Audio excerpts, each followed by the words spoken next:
1 million, 2 million, 3 million. Seems to be working. I'd like to just say a few words preliminarily, and then the highlight for me will be getting your questions in a few minutes, because I want to talk about what's on your mind. I urge you to throw hard balls. It's more fun for me if you put a little speed on the pitches as they come in. You can ask about anything except last week's Texas A&M game. That's off limits. We have a couple of men here from SunTrust. I was just up at the Coke meeting, and I sit next to Jimmy Williams there, who ran SunTrust for many years, and he wanted to be sure that I wore this SunTrust shirt down here. I've tried to get sponsorship on the senior golf tour. I haven't had much luck, but now on the Bankers tour, I'm doing a little bit better. And he says I get a percentage of the increase in deposits in Gainesville. So I'll go out for SunTrust, dear old SunTrust. I would like to talk for just 1 minute up to the students about your future when you leave here, because you're going to learn a tremendous amount about investments, and you'll learn enough to do well. You've all got the IQ to do well. You've all got the initiative and energy to do well, or you wouldn't be here. And most of you will succeed in meeting your aspirations.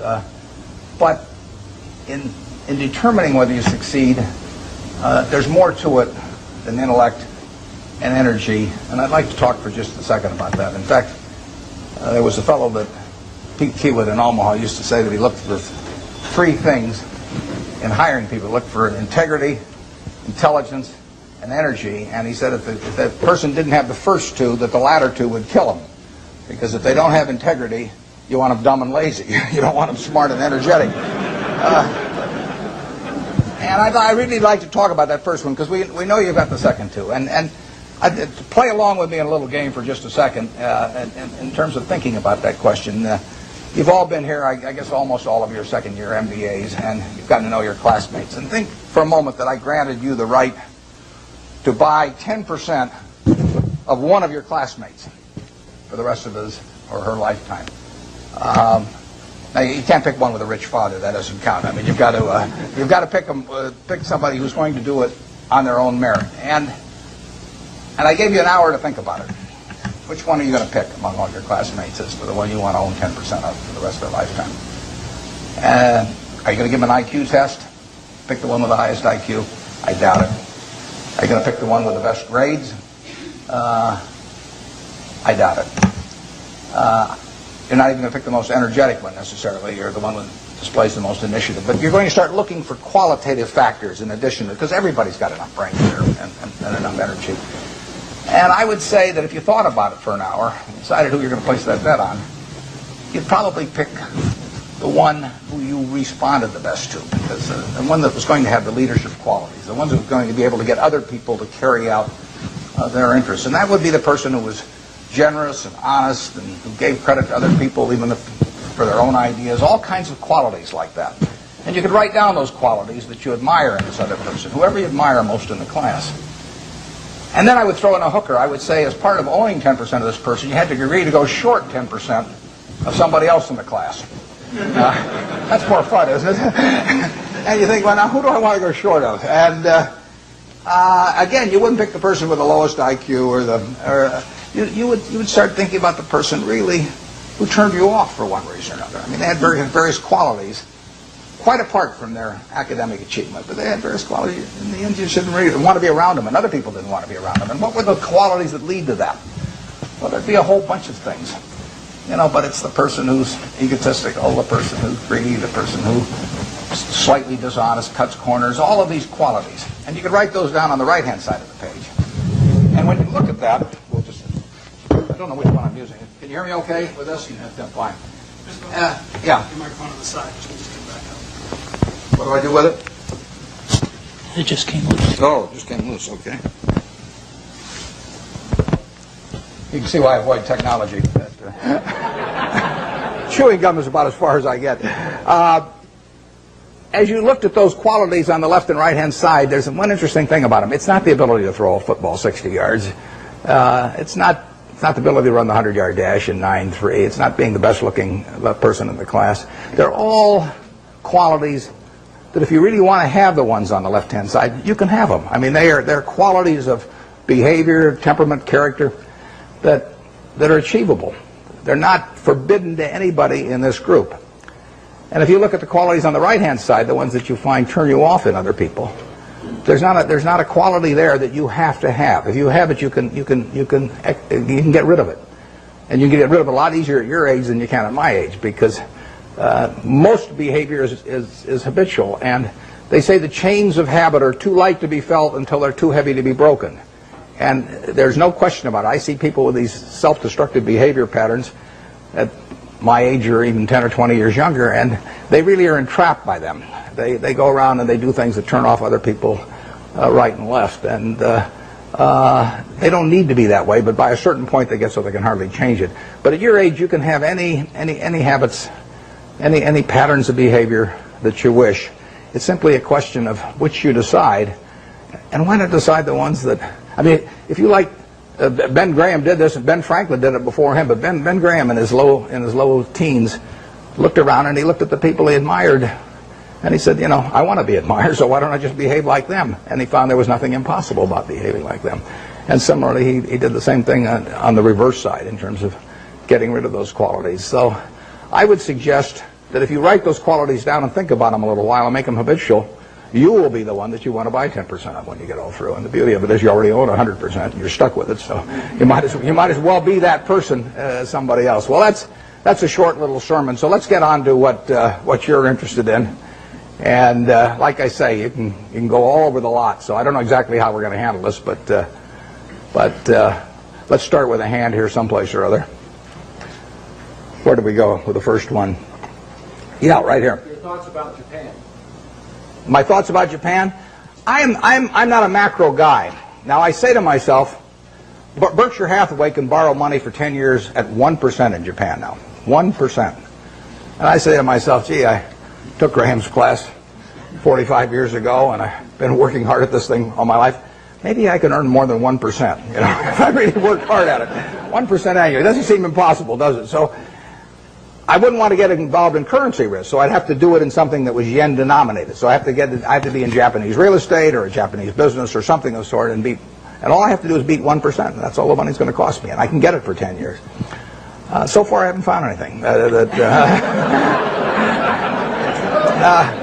It's kind of interesting. The Japanese companies earn very low returns on equity, and they have a bunch of businesses that earn 4, 5, 6% on equity, and it's very hard to earn a lot as an investor when the business you're in doesn't earn very much money. Now some people do it. In fact, I've got a friend, Walter Schloss, who worked with Graham at the same time I did, and it was the first way I went at stocks, to buy stocks selling way below working capital, very cheap quantitative stocks. I call it the cigar butt approach to investing, is that you walk down the street and you look around for a cigar butt someplace, and you see one, and it's soggy and kind of repulsive, but there's one puff left in it. So you pick it up, and the puff is free. I mean, it's a cigar butt stock. I mean, you get one free puff out of it, and then you throw it away and you walk down the street and try and find another one. I mean, it's not elegant, but it works. You know, if you're looking for a free puff, it works. Those are low return businesses. But time is the friend of the wonderful business. It's the enemy of the lousy business. If you're in a lousy business for a long time, you're going to get a lousy result, even if you buy it cheap. If you're in a wonderful business for a long time, even if you pay a little too much going in, you're going to get a wonderful result if you stay in a long time. I find very few wonderful businesses in Japan at present now. They may change the culture in some way so that managements get more stockholder responsive over there and returns are higher. But at the present time, you'll find a very lot of low return businesses, and that was true even when the Japanese economy was booming. I mean, it's amazing. They had an incredible market without incredible companies. They were incredible in terms of doing a lot of business, but they weren't incredible in terms of the return on equity that they achieved. And that finally caught up with them. So we have so far done nothing there, but as long as money's 1%, I'll keep looking. I mean, yeah. You were rumored to be one of the rescue buyers of long-term capital. What was the play there? What did you see? Well, there's a story in the current Fortune magazine, one has Rupert Murdoch's picture on the cover, that tells the whole story of our involvement.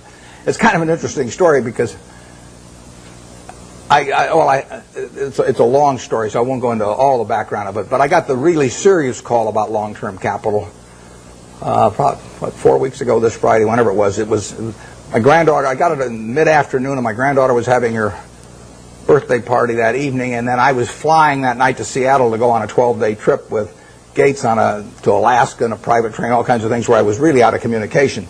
But I got this call on a Friday afternoon saying that things were really getting serious there. I'd had some other calls before that the article gets into a few weeks earlier.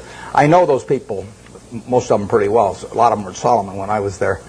And the place was imploding, and the Fed was sending people up that weekend.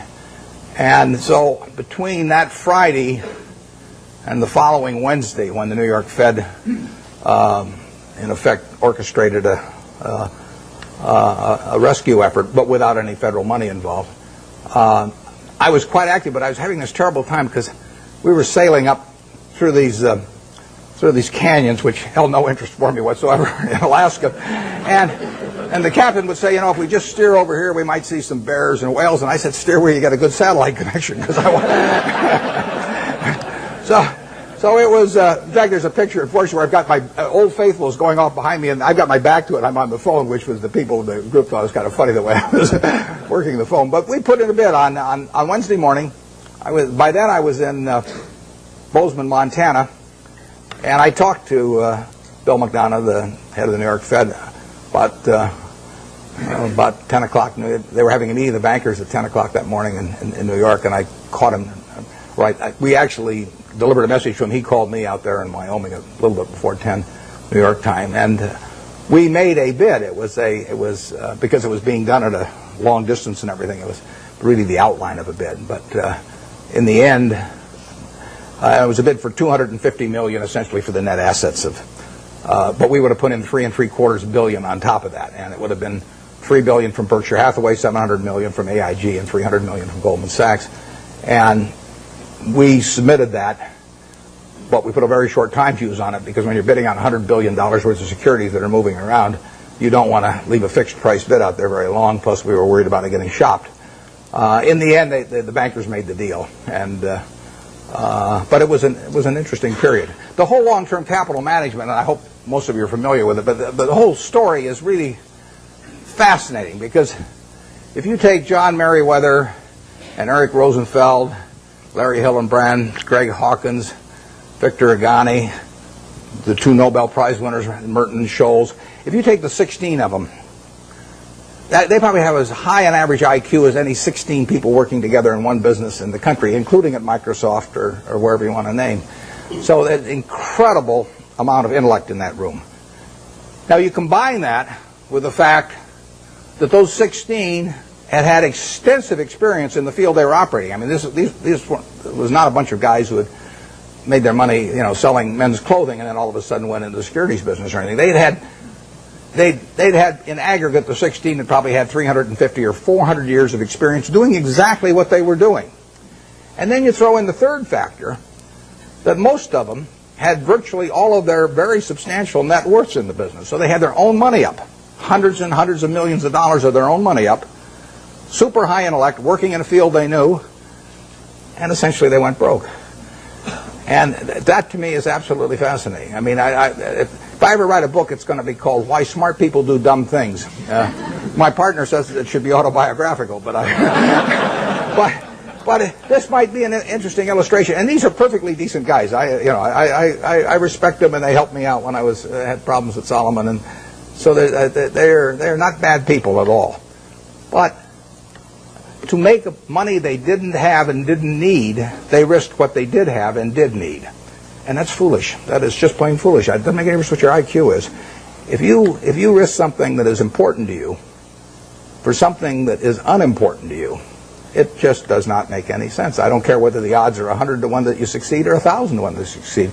If you hand me a gun with 1,000 chambers, 1,000,000 chambers in it, and there's a bullet in one chamber, and you said, put it up your temple, how much do you want to be paid to pull it once? I'm not going to pull it. You can name any sum you want, but it doesn't do anything for me on the upside, and I think the downside's fairly clear. So I'm not interested in that kind of a game, and yet people do it financially and without thinking about it very much. There was a great book It wasn't a great book. It was a great title. There was a lousy book written once with a great title by Walter Gutman. The title was You Only Have to Get Rich Once. Now, that seems pretty fundamental, doesn't it? What difference, if you've got $100 million at the start of the year, and you're going to make 10% if you're unleveraged and 20% if you're leveraged 99 times out of 100, what difference does it make at the end of the year whether you've got 110 million or 120 million? It makes no difference at all. I mean, if you die at the end of the year, you know, the guy that writes up the story may make a typo, and he may say 110 even if he had 120, so you've got nothing at all. You know, it makes absolutely no difference. It makes no difference to your family, it makes no difference to anything. And yet, the downside, particularly managing other people's money, is not only losing all your money, but it's disgrace and humiliation and facing friends whose money you've lost and everything.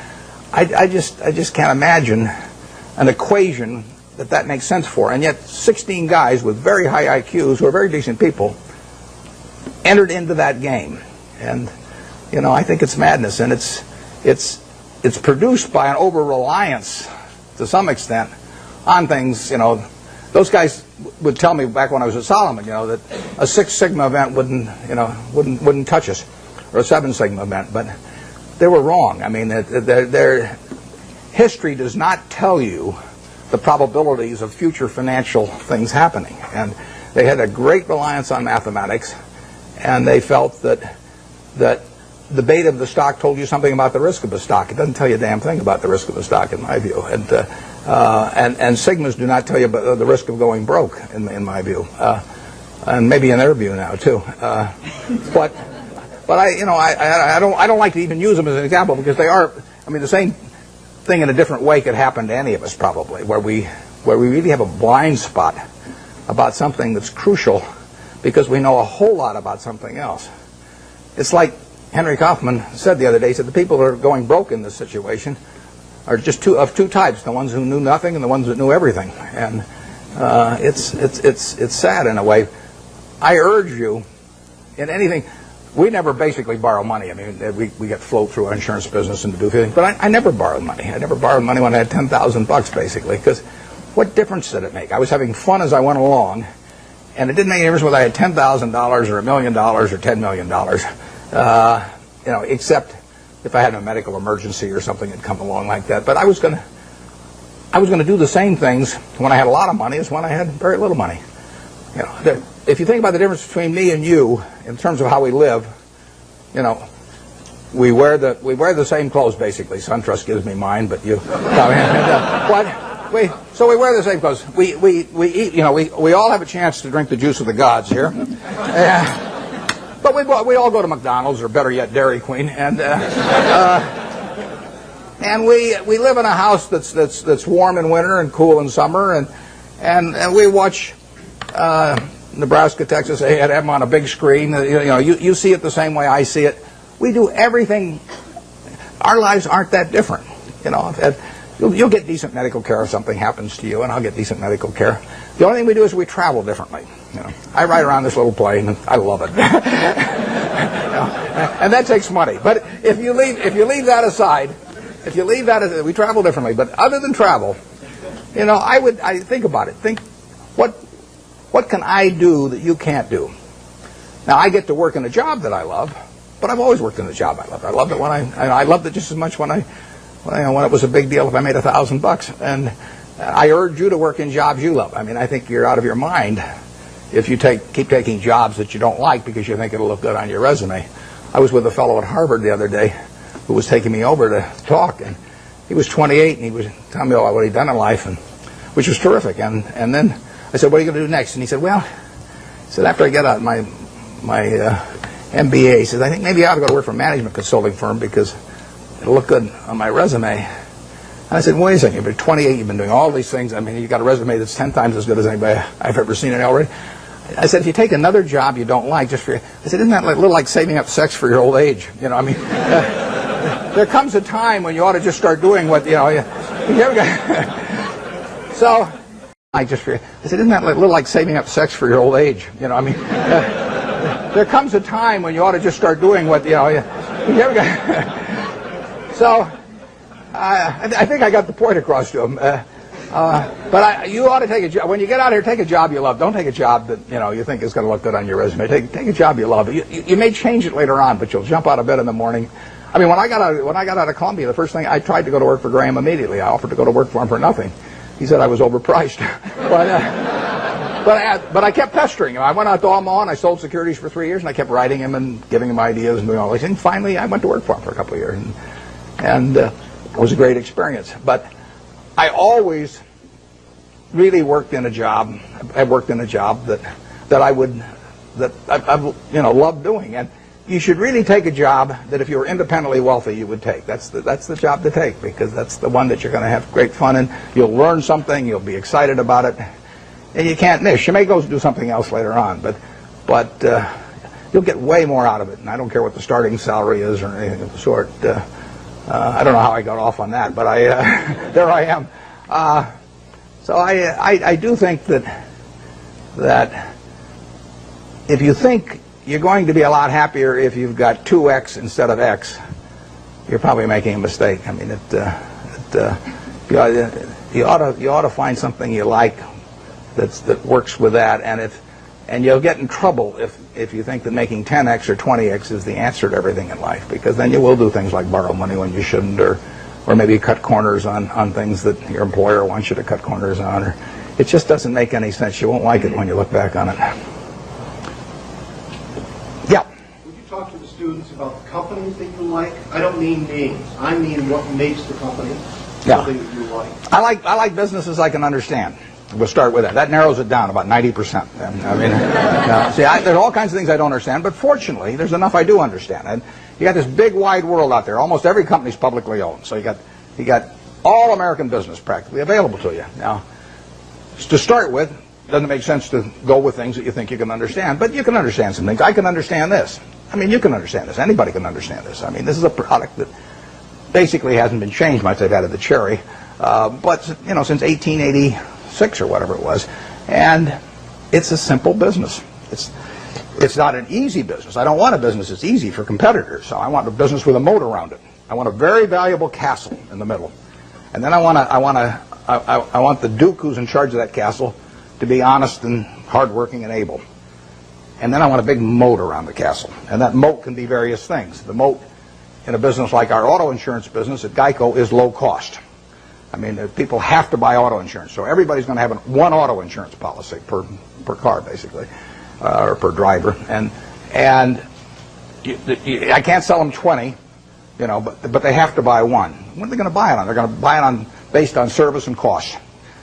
Most people will assume the service is fairly identical among companies or close enough, so they're going to do it on cost. So I got to be the low-cost producer. That's my moat. To the extent my costs get further lower than the other guy, I've thrown a couple of sharks into the moat. But all the time, if you've got a wonderful castle, there are people out there who are going to try and attack it and take it away from you. And I want a castle that I can understand, but I want a castle with a moat around it. 30 years ago, Eastman Kodak's moat was just as wide as Coca-Cola's moat. I mean, if you were going to take a picture of your 6-month-old baby, and you're going to want to look at that picture 20 years from now, and you're going to want to look at it 50 years from now, and you're never going to get a chance. I mean, you're not a professional photographer so that you can evaluate what's going to look good 20 or 50 years ago. What is in your mind about that photography company is what counts, because they are promising you that the picture you take today is going to be terrific to look at 20 or 30 or 50 years from now about something that's very important to you, maybe your own child or whatever it may be. Well, Kodak had that in spades 30 years ago. They owned that. They had what I call share of mind. Forget about share of market, share of mind. They had something in everybody's mind around the country, around the world, with a little yellow box and everything, that said Kodak is the best. That's priceless. They've lost some of that. They haven't lost it all, and not due to George Fisher, who runs it. George is doing a great job. But they let that moat narrow. They let Fuji come and start narrowing the moat in various ways. They let them get into the Olympics and take away that special aspect that only Kodak was fit to photograph the Olympics. So Fuji gets there, and immediately in people's minds, Fuji becomes more at a parity with Kodak. You haven't seen that with Coke. Coke's moat is wider now than it was 30 years ago. You can't see the moat day by day, but every time the infrastructure gets built in some country that isn't yet profitable for Coke but will be 20 years from now, the moat is widening a little bit. Things are all the time changing that mode in one direction or the other. 10 years from now, you can see the difference. Our managers of the businesses we run, I've got one message to them, which is to widen the moat. And we want to throw crocodiles and sharks and everything else, gators, I guess, into the moat to keep away competitors. And that comes about through service. It comes about through quality of product. It comes about through cost. It comes about sometimes through patents. It comes about through real estate location. So that's the business I'm looking for. Now, what kind of businesses am I going to find like that? Well, I'm going to find them in simple products, because I'm not going to be able to figure out what the moat's going to look like for Oracle or Lotus or Microsoft 10 years from now. I mean, Gates is the best businessman I've ever run into, and they've got a hell of a position, but I really don't know what that business is going to look like 10 years from now. And I certainly don't know what his competitors' businesses are going to look like 10 years from now. Now, I'll name one I don't own. I know what the chewing gum business is going to look like from 10 years from now. I mean, the internet is not going to change how we chew gum. And nothing much else is going to change how we chew gum. And then are there going to be lots of new products? Is it really, our spearmint and juicy fruit and all those going to evaporate? Some? It isn't going to happen. You give me $1 billion and tell me to go in the chewing gum business and try and make a real dent in Wrigley's, I can't do it. And that's the way I think about business. I say to myself, give me $1 billion and how much can I hurt the guy? Give me $10 billion. Give me $10 billion and how much can I hurt Coca-Cola around the world? I can't do it. Well, those are good businesses. Now give me some money and tell me to hurt somebody in some other fields and I can figure out how to do it. So I want a simple business, easy to understand, great economics now, honest and able management, and then I can see about, in a general way, where they're going to be 10 years from now. And if I can't see where they're going to be 10 years from now, I don't want to buy it. Basically, I don't want to buy any stock where if they close the New York Stock Exchange tomorrow for 5 years, I won't be happy owning it. I buy a farm and I don't get a quote on it for 5 years, and I'm happy if the farm does okay. I buy an apartment house, don't get a quote on it for 5 years, I'm happy if the apartment house produces the returns that I expect.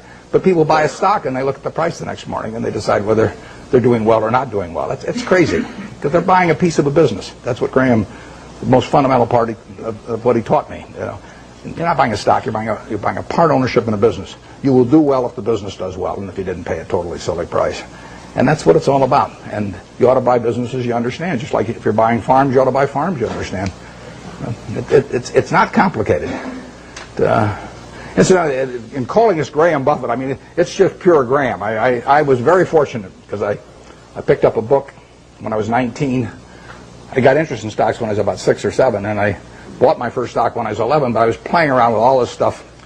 I had charts and volume, and I'm making all kinds of technical calculations and everything. And then I picked up a little book, and it just said that you're not buying some little ticker symbol that bounces around every day. You're buying a part of a business. And as soon as I started thinking about it that way, everything else followed. Very simple.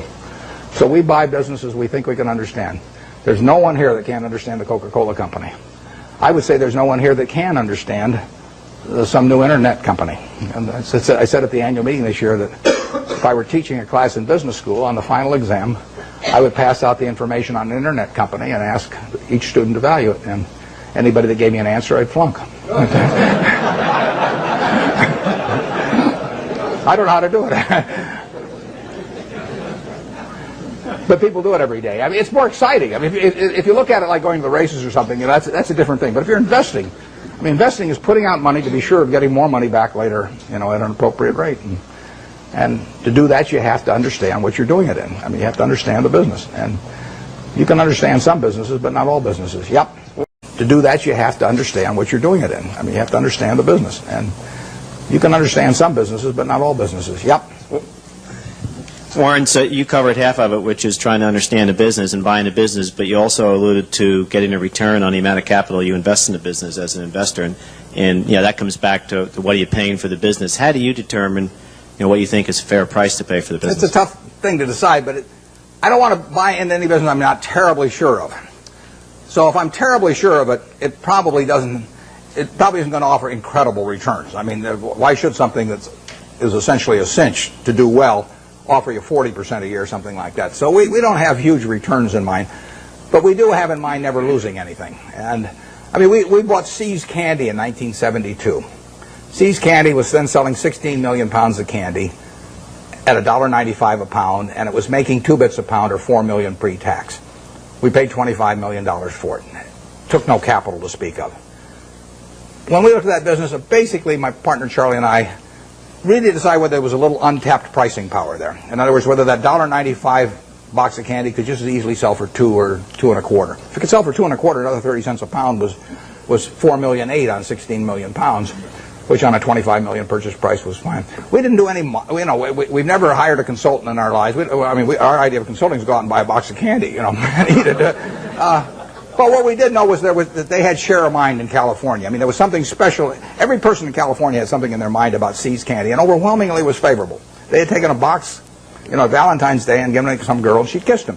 If she'd slapped him, we'd have no business. But as long as she kisses him, that's what we want in their mind. See's candy getting kissed. And if we can get that in the minds of people, we can raise prices. And I bought that I bought it in 1972. We've raised every year. I raise the price on December 26th. I raise it the day after Christmas, so that everybody, because we sell a lot at Christmas. In fact, we'll make $60 million this year. We'll sell 30 million pounds, make $2 a pound. Same business, same formulas, same everything. $60 million still doesn't take any capital, and we'll make more money 10 years from now. But of that $60 million, we make about $55 million in the 3 weeks before Christmas. And our company song is "What a Friend We Have in Jesus." I mean, it is. It is a good business. But the important thing about that business is that, think about it a little. Most people don't buy boxed chocolates to consume themselves. They buy them as gifts.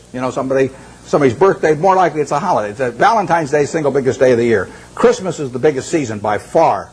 But women buy for Christmas, and they plan ahead and buy over a 2 or 3 week period. Men buy on Valentine's Day. They're driving home. We run ads on the radio, guilt. The guys are veering off the freeway right and left. And they won't dare go home without a box of candy when we get through with them on our radio ads.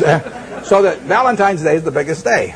But can you imagine going home on Valentine's Day, and our See's candy is now $11 a pound, thanks to my brilliance. And let's say there's candy available at $6 a pound. But do you really want to walk in on Valentine's Day and your wife's got all these favorable images of the See's candy over the years, and she sees you, and that's the way she thinks of you during the rest of the year when you really behave kind of badly. And you walk in and say, "Honey, this year I took the low bid," and then hand her a box of candy. I mean, it just isn't going to work. So, in a sense, there's untapped price. It's not price dependent, basically. Think of Disney. I mean, Disney is selling, we'll say, home videos for, $16.95, $18.95, or whatever. All over the world, people, and we'll say particularly mothers in this case, have something in their mind about Disney. I mean, every person in this room, when you say Disney, has something in their mind about it. If I say Universal Pictures, you don't have anything in your mind. If I say 20th Century Fox, you don't have anything special in your mind. If I say Disney, you've got something in your mind. And that's true around the world. Now, picture yourself with a couple of young kids, who you want to put away for a couple of hours every day to get a little peace of mind. And if you get them one video, they'll watch it 20 times.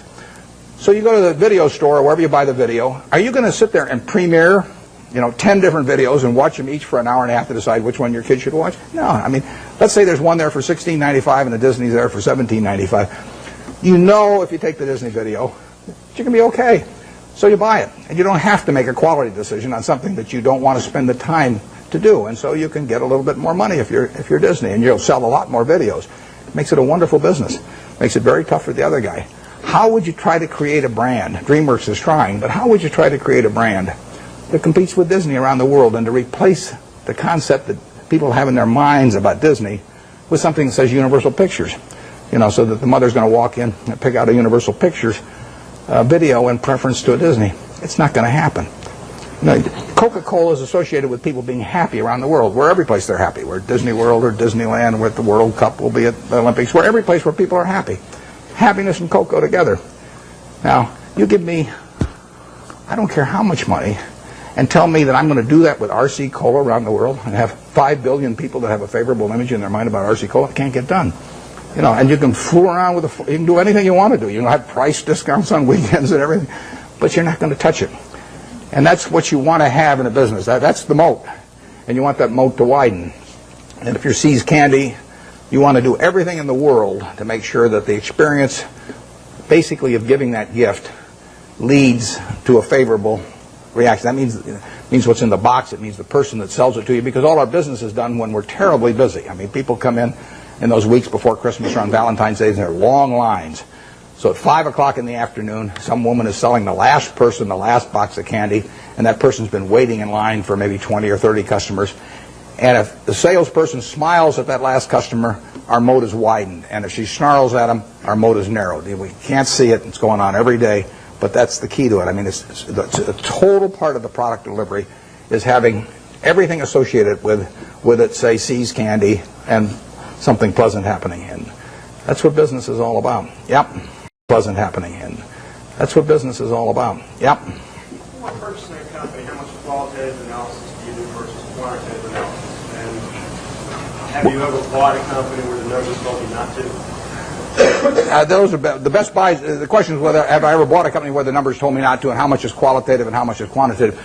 The best buys have been when the numbers almost tell you not to. I mean, because then you feel so strongly about the product, and not just the fact that you're getting a used cigar butt cheap, that it's compelling. I mean, I owned a windmill company at one time, so windmills are cigar butts, believe me. I bought it very cheap. I bought it at a third of working capital, and we made money out of it. But there's no repetitive money to be earned. I mean, there's a one-time profit in something like that, and it's just not the thing to be doing. I went through that phase. I mean, I bought streetcar companies and all kinds of things. But in terms of the qualitative, I probably understand the qualitative the moment I get the phone call. I mean, almost every business we've bought has taken 5 or 10 minutes, I mean, in terms of analysis. And we bought 2 businesses this year. General Re is, $18 billion or some deal. I've never been to their home office. I hope it's there.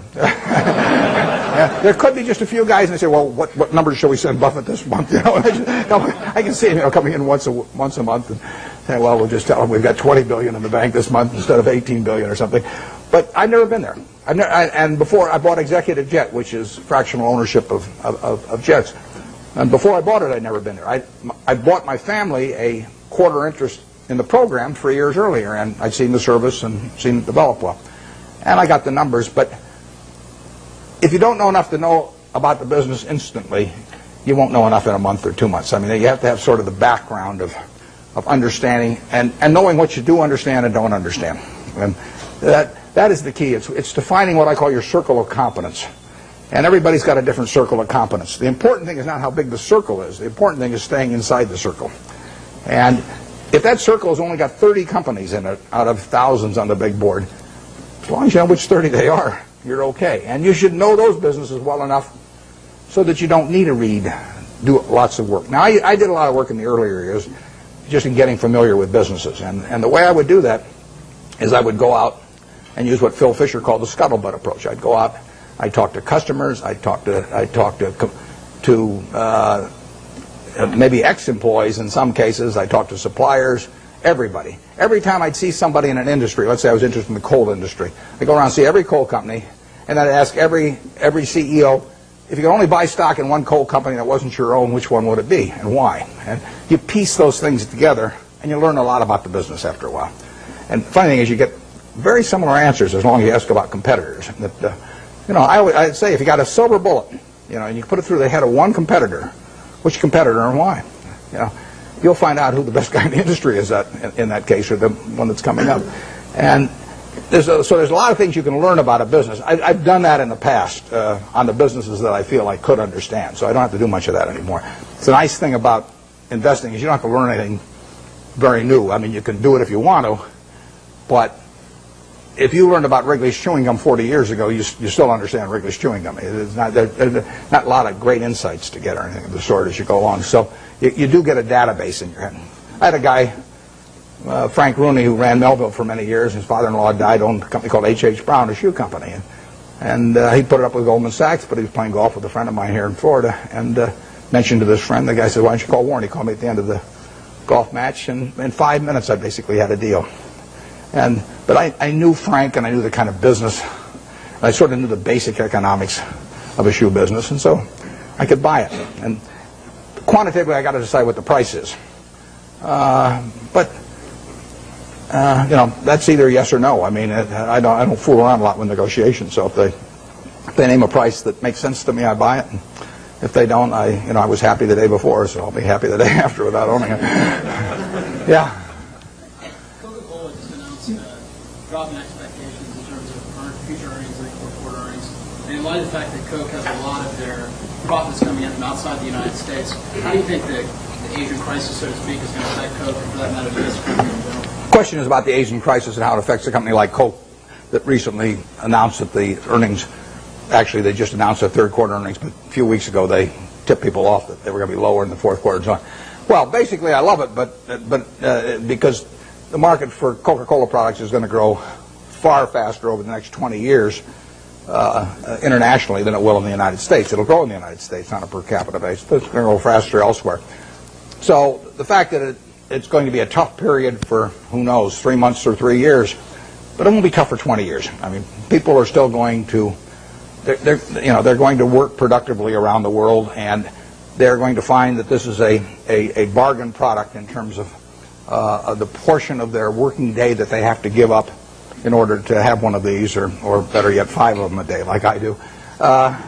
It's this is a product. In 1936, when I first bought 6 of those for a quarter and sold them for a nickel each, and it was in a 6.5-ounce bottle, and you paid a 2-cent deposit on the bottle, that was a 6.5-ounce bottle for a nickel at that time.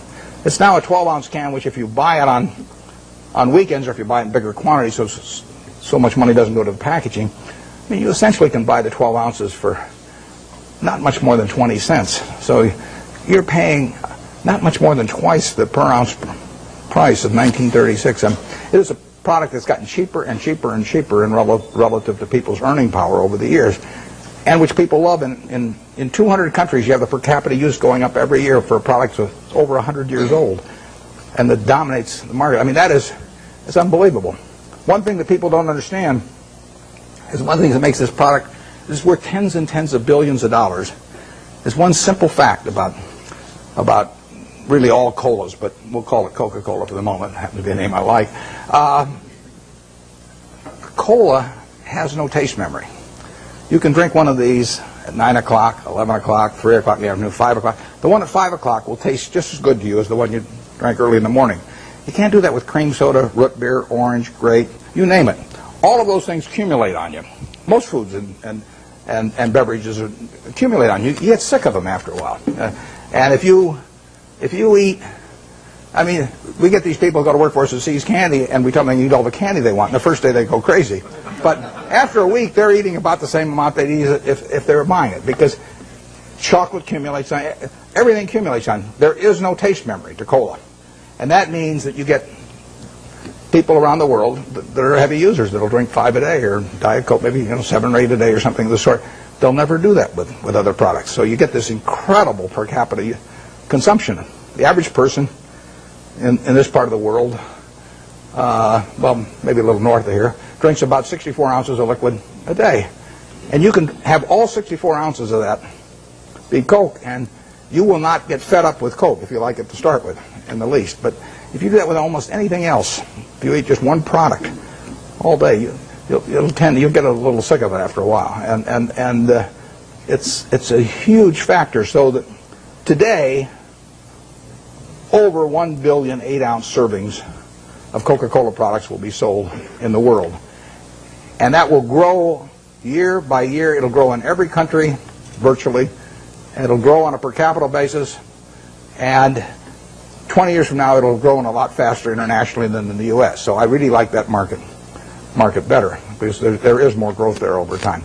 But per capita basis, and 20 years from now, it'll grow in a lot faster internationally than in the U.S. So I really like that market better, because there is more growth there over time. But it will hurt them it is hurting them in the short term right now. But that doesn't mean anything. I mean, Coca-Cola went public in, I think it was 1919. Stock sold for $40 a share. It went back before that as the Candler family, and they went back. They bought it for $2,000, the whole business. A's the Candler back in the late 1880s in a couple of purchases. So now he goes public in 1919, $40 a share. 1 year later, it's selling for $19, gone down 50% in 1 year. Now you might think that's some kind of disaster, and you might think that sugar prices increased and the bottlers were rebellious and a whole bunch of things. You could always find a few reasons why that wasn't the ideal moment to buy it. Years later, you'd have seen the Great Depression, then you'd have seen World War II, and you'd seen sugar rationing, and you'd seen thermonuclear weapons, and the whole thing. There's always a reason. But in the end, if you bought one share for $40 and reinvested the dividends, it'd be worth about $5 million now. And that factor so overrides anything else. I mean, if you're right about the business, you'll make a lot of money. And the timing part of it is a very tricky thing. So I don't worry about any given event if I've got a wonderful business, what it does to next year or something of the sort. Their price controls have been in this country at various times, and that's fouled up even the best of businesses. I mean, I wouldn't be able to raise the price on December 26th of the Seas Candy if we had price controls, and we've had them in this country. But that doesn't make it a lousy business if that happens to happen, because you're not going to have price controls forever.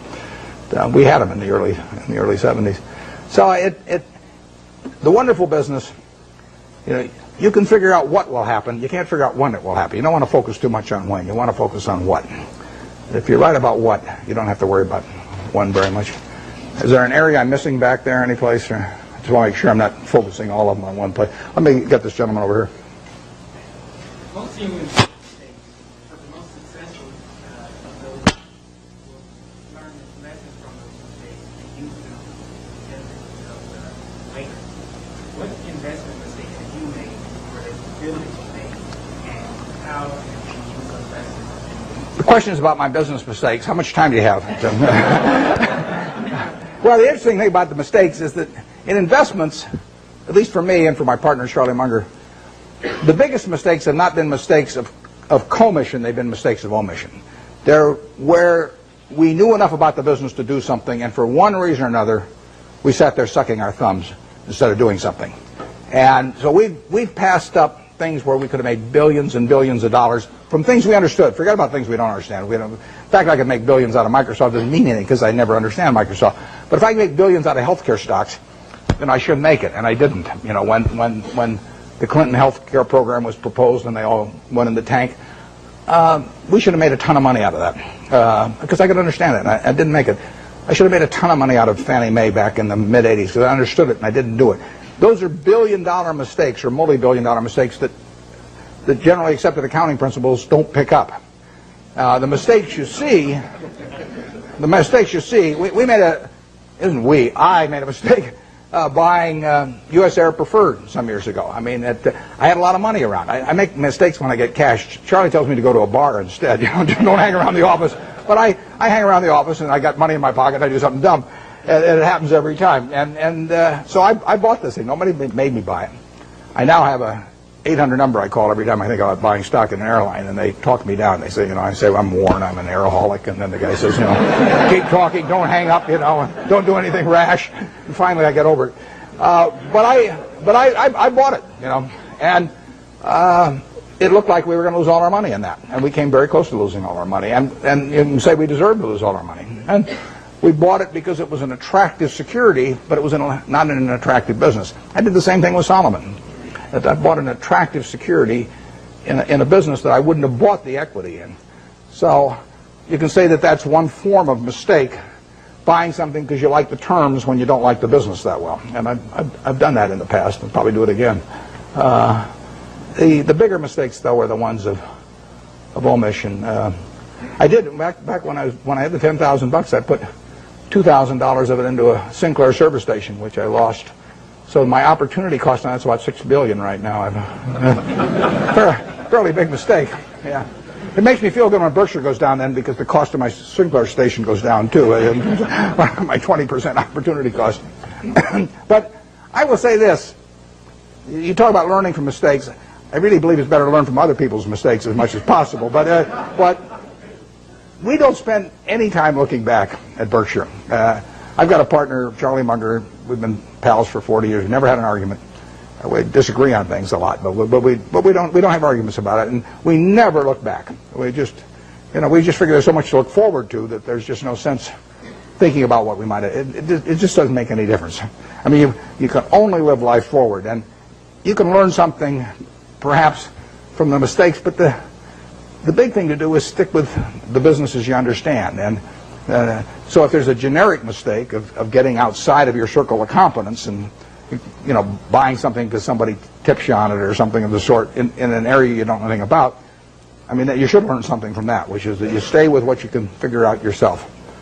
I mean, you really want your decision making to be by looking in the mirror and saying to yourself, I'm buying 100 shares of General Motors at 55 because. And I mean, it's your responsibility if you're buying it, and there's got to be a reason.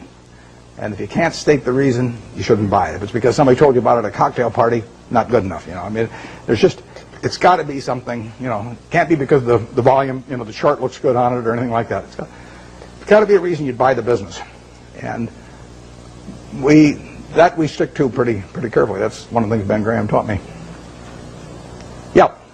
But with the current tenuous economic situation in the world, although our economy seems to be still chugging along quite well, where are we going? What's going to happen with interest rates? The question about what's going to happen to interest rates or where we go in the world, I don't think about the macro stuff. I just what you really want to do in investments is figure out what's important and knowable.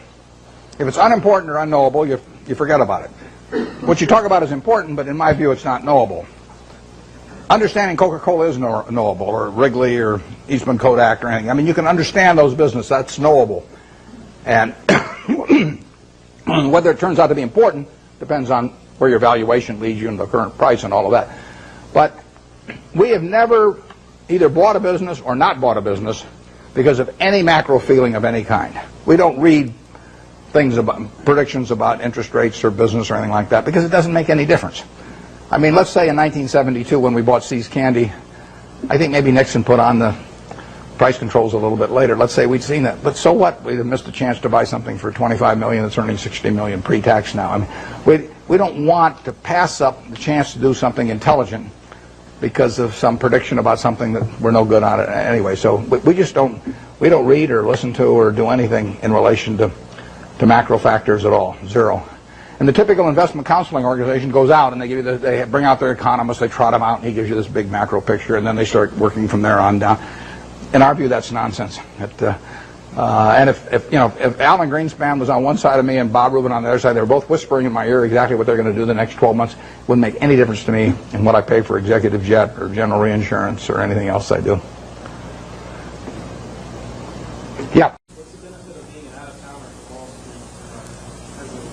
Well, what's the benefit of being an out-of-towner as opposed to being in Wall Street? I worked in Wall Street for a couple of years, and I like.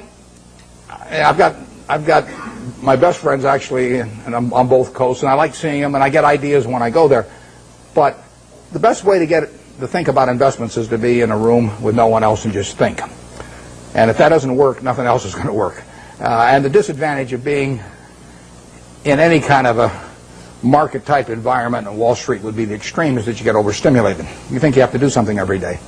I mean, the Canver family paid $2,000 for this company, and you don't have to do much else if you pick one of those. And the trick then is not to do anything else, even not to sell it in 1919, which the family did later on. So what you're looking for is some way to get one good idea a year, and then write it to its full potential. And that's very hard to do in an environment where people are shouting prices back and forth every 5 minutes and shoving reports under your nose and all that. Because Wall Street makes its money on activity. You make your money on inactivity. I mean, if everybody in this room trades their portfolio around every day with every other person, you're all going to end up broke, and the intermediary is going to end up with all the money. On the other hand, if you all own stock in a group of average businesses and just sit here for the next 50 years, you'll end up with a fair amount of money, and your broker will be broke. So his activity he's like a doctor who gets paid on how often he gets you to change pills. I mean, basically. If he gives you one pill and it cures you the rest of your life, he's got one sale, one transaction, and that's it. But if he can convince you that changing pills every day is the way to great health, it'll be great for him and the prescriptionists, and you'll be out a lot of money, and you won't be any healthier. You'll be a lot worse off financially. So you want to stay away from any environment that stimulates activity, and Wall Street would have the effect of doing that. I used when I went out to Omaha, I'd go back about once every 6 months, and I'd go back with a whole list of things I wanted to check out one way or another, companies I wanted to see, and I would get my money's worth out of those trips. But then I'd go back to Omaha and think about it. Yeah. How should an investor evaluate owning shares of Berkshire Hathaway or Microsoft when they don't pay dividends for the investment? Yeah, well, the question with Berkshire Hathaway, the question was about evaluating Berkshire when it doesn't pay any dividends, and it won't pay any dividends either. It's a promise I can keep. All you get with Berkshire, you stick it in your safe deposit box, and then every year you go down and fondle it. You know, you take it out and you fondle it, then you put it back. And I mean, there's enormous psychic reward in that. You don't underestimate it. But the real question is whether we can keep retaining dollar bills and turning them into more than $1 at a decent rate. And that's what we try to do. And Charlie Munger and I have our money in it to do that. That's all we'll get paid for doing. We won't take any options. We won't take any salaries to speak of or anything. We'll ride around in the plane. But that's what we're trying to do. It gets harder all the time. The more money we manage, the harder it is to do that. And we would do way better percentage-wise with Berkshire if it was 1/100th the present size. But it is run for its owners. But it isn't run to give them dividends, because so far, every dollar that we've earned and could have paid out, we've turned into more than $1. It's worth more than $1 to keep it. And therefore, it'd be silly to pay it out. Even if everybody was tax-free that owned it, it would have been a mistake to pay dividends at Berkshire, because so far the dollar bills retained have turned into more than $1. But there's no guarantee that that happens in the future, and at some point the game runs out on that. But it is the goal of, I mean, that is what the business is about. We're not, nothing else about the business do we judge ourselves by. We don't judge it by the size of its home office building or, you know, anything of the number of people working around it. We've got 12 people at headquarters. We've got 45,000 employees at Berkshire and 12 people at headquarters, 3,500 square feet. And we won't change it. So we will judge ourselves by the performance of the company. And that's the only way we'll get paid. But believe me, it's a lot harder than it used to be. But anything way in the back, because I want to make sure I'm not missing people back there that haven't called me. Okay, then we'll go to the... Well, how about way over there on the aisle? Yeah. What makes you decide investments reach its full potential? I missed this. What made me decide to invest what? One of your investments has reached its full potential. As you said earlier that you... I missed the last part of it. Reach its full potential. Well, ideally you buy in businesses where you feel that will never happen in terms of... I mean, I don't buy Coke with the idea that it's going to be out of gas in 10 years, you know, or 15 years. I mean, there could be something happen, but I would think that the chances of that are almost nil. So what we really want to do is buy businesses that we would be happy to own forever. It's the same way I feel about people who buy Berkshire. I want people to buy Berkshire that plan to hold it forever. They may not for one reason or another, but I want them at the time they buy it to think they are buying a business that they're going to own forever. And I don't say that's the only way to buy things. It's just that that's the group I want to have join me, because I don't want to have a changing group all the time. I measure Berkshire by how little activity there is in it. If I had a church and I was the preacher and half the congregation left every Sunday, I wouldn't say, oh, this is marvelous because I have all this liquidity among my members, you know.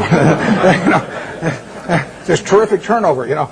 I would rather get a church where all the seats are filled, you know, every Sunday by the same people. Well, that's the way we look at the businesses we buy. We want to buy something that we're really happy to own virtually forever, and we can't find a lot of those. And back when I started, I had way more ideas than money, so I was just constantly having to sell what I thought was the least attractive stock in order to buy something that I just discovered that looked even cheaper.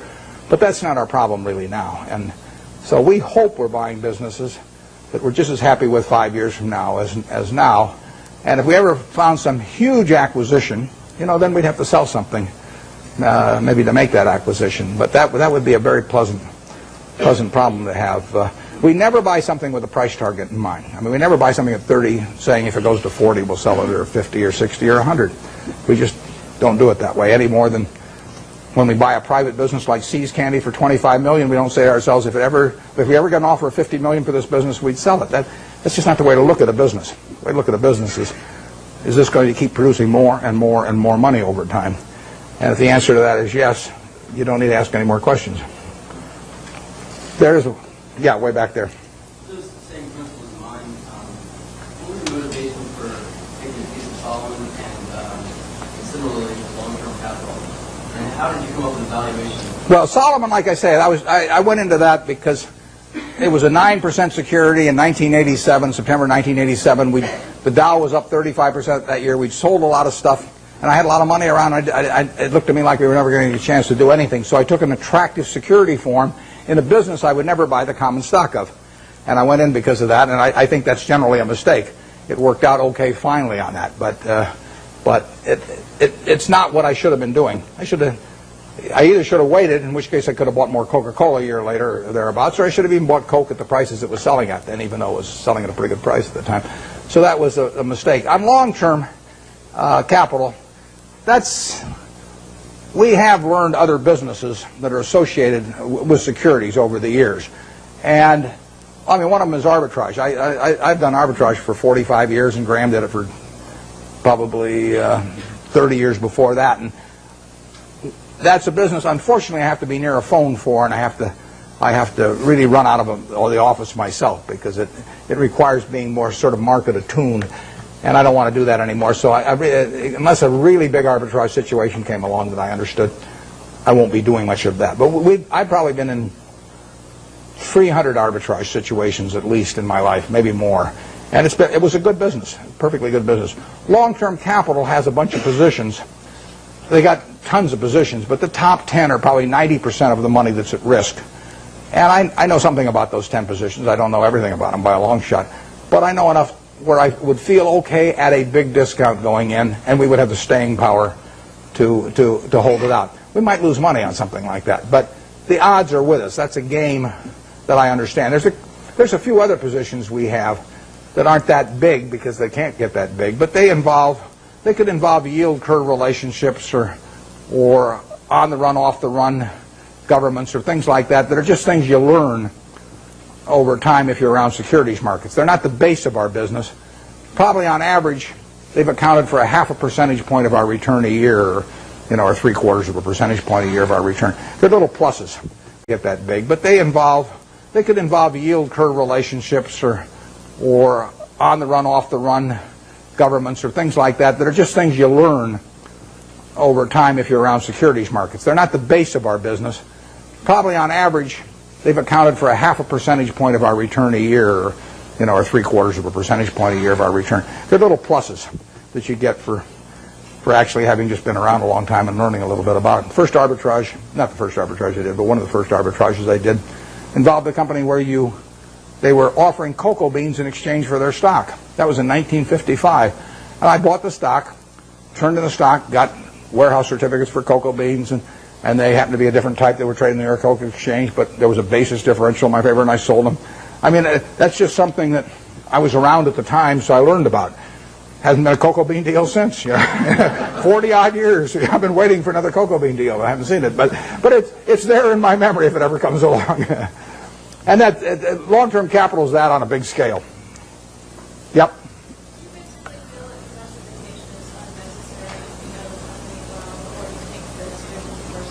The question is about diversification, and I've got a dual answer to that. If you are not a professional investor, if your goal is not to manage money in such a way as to get a significantly better return than the world, then I believe in extreme diversification. I mean, so I believe 98 or 99%, maybe more than 99% of people who invest should extensively diversify and not trade. So that leads them to an index fund type of decision with very low costs.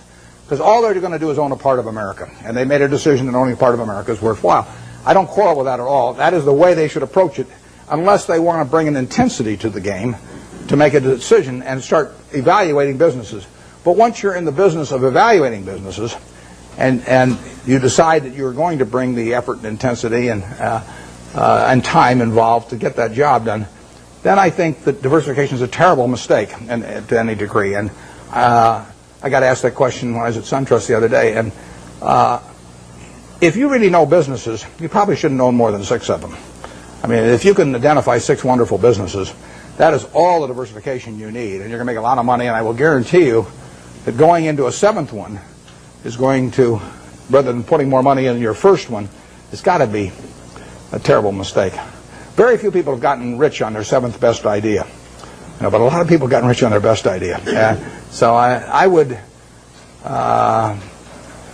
say that for anybody working with normal capital who really knows the businesses they've gone into, a 6 is plenty. And I'd probably have half of it in what I liked best. I don't diversify personally. I mean, all the people I know that have done well, with the exception, well, we mentioned Walter Schloss here earlier. Walter diversifies a lot. He owns a little of everything. I call him Noah. He's got 2 of everything. Yeah. How do you differentiate the Coca-Colas of the world from the Procter & Gamble's of the world? Well, Procter & Gamble's a very, very good business. Strong distribution capabilities, lots of brand names and everything. But if you ask me, if I were going to go away for 20 years, to put all my family's net worth in one business, would I rather have Procter & Gamble or Coke? Actually, Procter & Gamble's a little more, it'd be more diversified among product line, but I would feel sure of Coke than Procter & Gamble. I wouldn't be unhappy if somebody told me I had to own Procter & Gamble during that 20-year period. I mean, that would be in my top 5% because they are not going to get killed.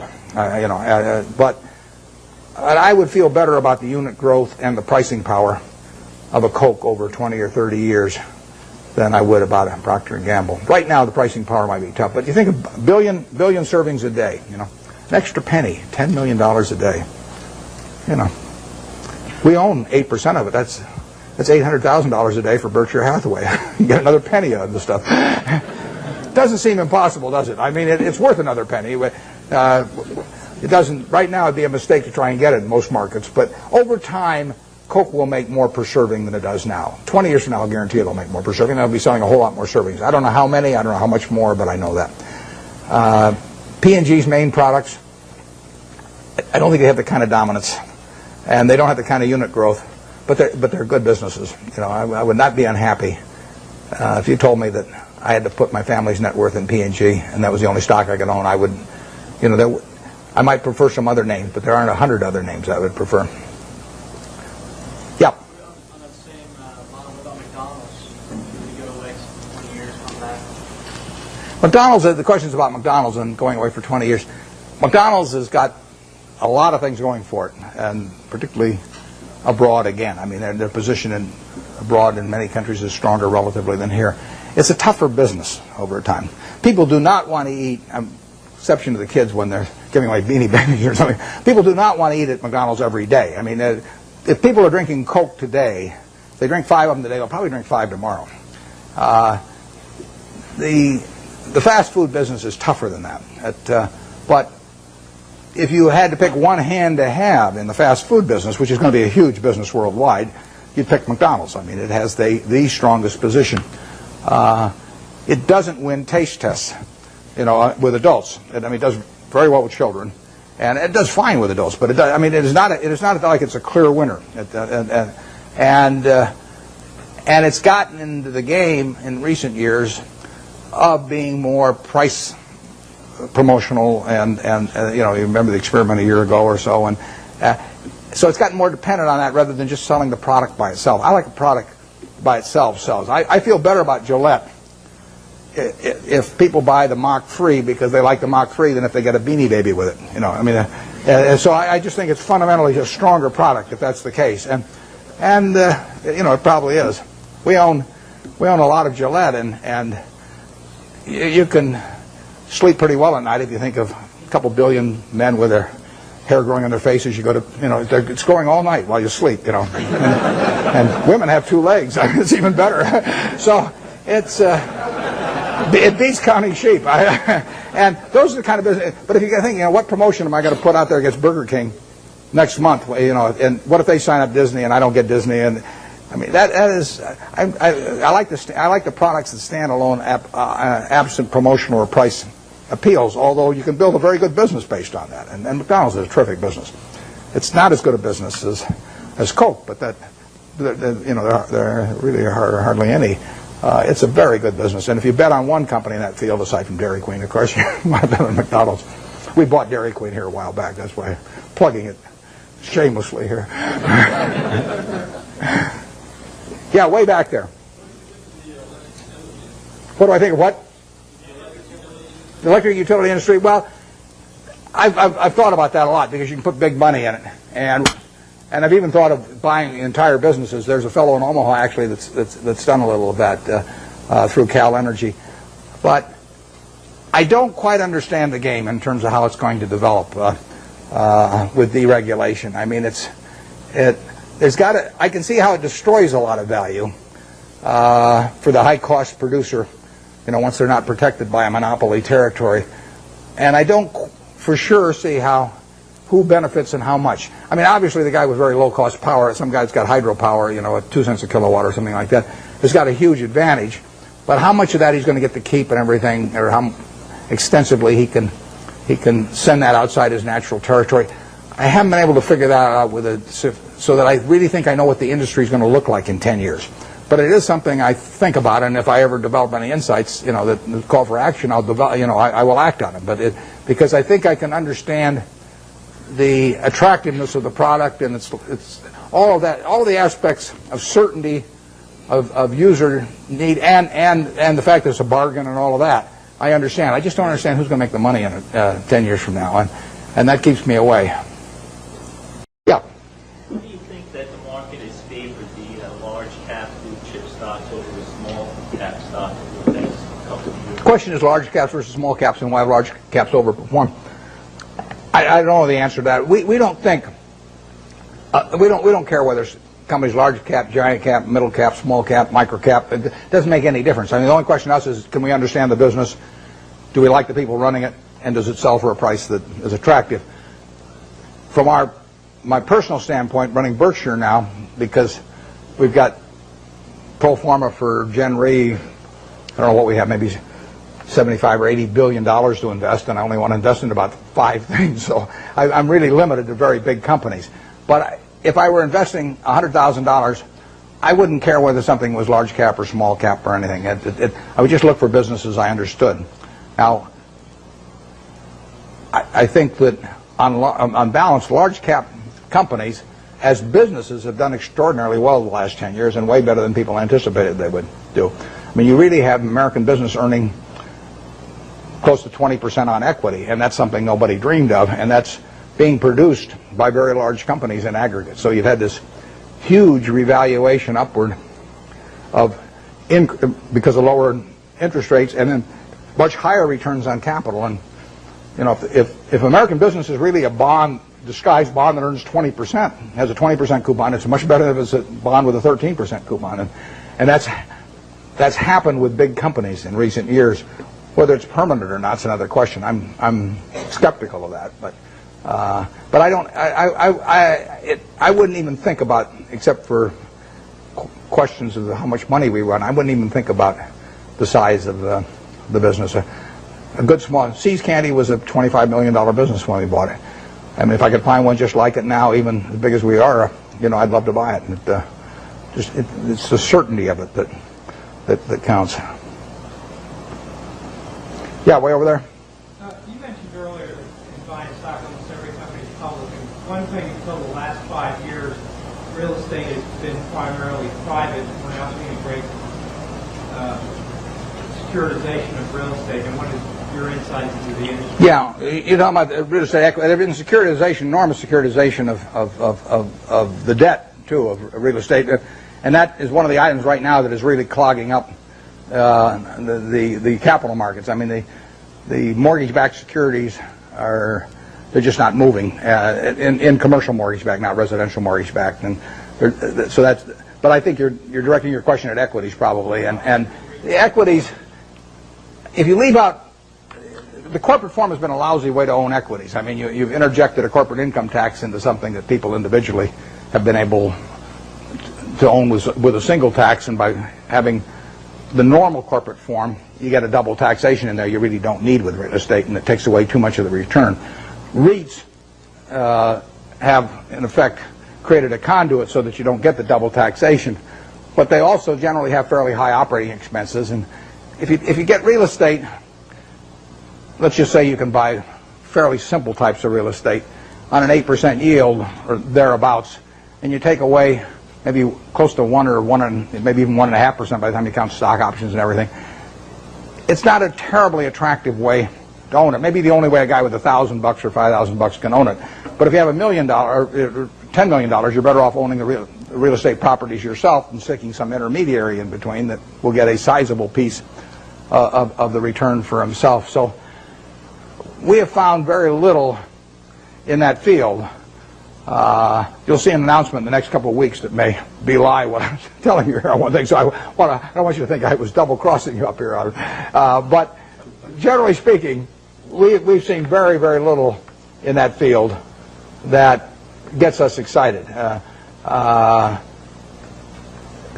People sometimes get very, very confused about, they'll look at some huge land company.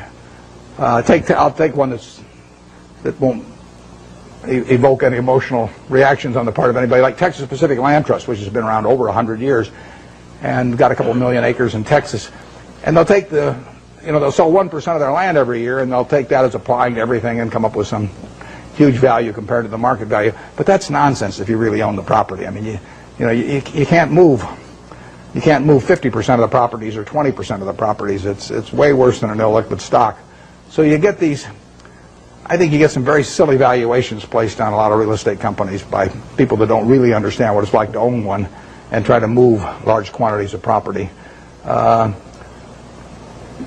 REITs have behaved terribly in the market this year, as you know, and it's not at all inconceivable they would become a class that would get so unpopular that they would sell at significant discounts from what you could sell the properties for. And they could get interesting as a class then, and then the question is whether the management would fight you in that process, because they would be giving up their income stream for managing things, and their interests might run counter to the shareholders on that.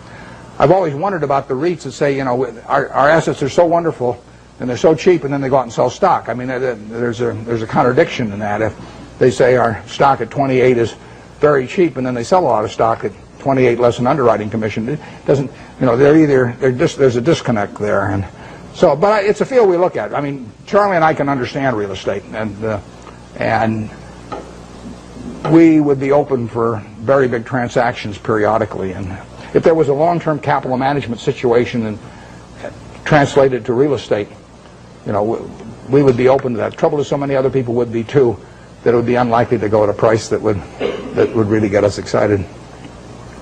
Way back there. Understanding your theory that sort of a down market is good for net savers, can you sort of give us your thoughts as to where the market's long-term profit or long-term profit? Well, I've got no idea where the market's going to go. I prefer it going down, but I haven't. My preferences have nothing to do with it. The market knows nothing about my feelings. That's one of the first things you have to learn with a stock. You buy 100 shares of General Motors. Now, all of a sudden, you have this feeling about General Motors. I mean, if it goes down, you may be mad at it. You may say, well, if it just go up to what I paid for it, my life will be wonderful again. Or if it goes up, you may say how smart you were and how you and General Motors have this love affair and everything. You've got all these feelings. Stock doesn't know you own it. Stock just sits there. It doesn't care what you paid. It doesn't care that you owned it or anything. So any feeling I have about the market is not reciprocated. I mean, it is the ultimate.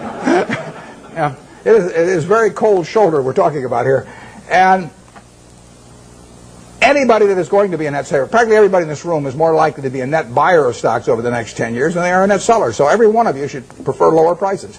I mean, if you're going to be a net eater of hamburger in the next 10 years, you want hamburger to go down unless you're a cattle producer. And if you're going to be a buyer of Coca-Cola and you don't own Coke stock, you hope the price of Coke goes down. I mean, you're looking for it to be on sale this weekend at your supermarket. You want it to be down on the weekends, not up on the weekends when you're going to attend the supermarket. Your stock exchange is a big supermarket of companies, and you're going to be buying stocks. What do you want to have happen? You want those stocks to go down, way down. And, you will make better buys then. And later on, 20 years from now, 30 years from now, when you're in a period when you're dissaving or when your heirs dissave for you after you're gone, I mean, then you may care about higher prices. But I find people, that was one of the, there's a chapter 8 in Ben Graham's Intelligent Investor about the attitude towards stock market fluctuations. And that and the chapter 20 on the margin of safety are the two most important essays ever written on investing as far as I'm concerned. Because when I read chapter 8, when I was 19, I figured, I just figured out what I just said, but it's obvious. I didn't figure it out myself, though. It was explained to me, and I'd probably gone another 100 years if I had read it and still thought it was good when my stocks were going up. No, we want things to go down, but I have no idea what the stock market's going to do. I never do. I never will. It's not something that because I think about it all. When it goes down, I look harder at what I might buy that day, because I know there's more likely to be some merchandise there that I can use my money effectively in. Okay, Warren, we'll take one more question from the audience. Okay, I'll let you pick who gets it. You can be the guy.